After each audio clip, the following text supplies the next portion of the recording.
вече виждам повдигнати ти вежди и чувам, че казваш: какво значи да бъда егоист? Как така да бъда егоист? Това е толкова грешно, това е неправилно.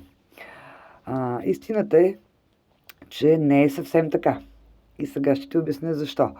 Не говоря за този егоизъм, който те кара да унижаваш и да мачкаш другите, да ги потискаш, за да постигнеш своето желано нещо. Говоря за егоизма, който ти позволява да потискаш, да унижаваш и да мачкаш самия себе си в името на другите. Всеки човек заслужава да получи своето. Всеки човек има качества, има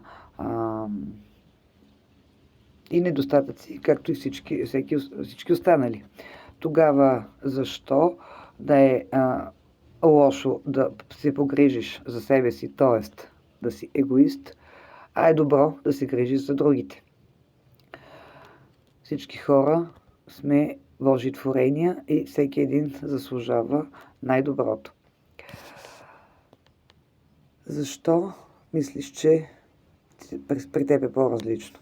Защо другите са по-важни за теб, отколкото ти самият?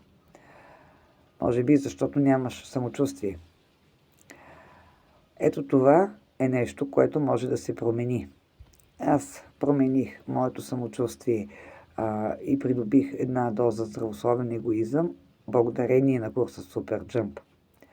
Ако искаш да разбереш как точно се прави това, напиши Super Jump в коментар и ще ти разкажа. До скоро!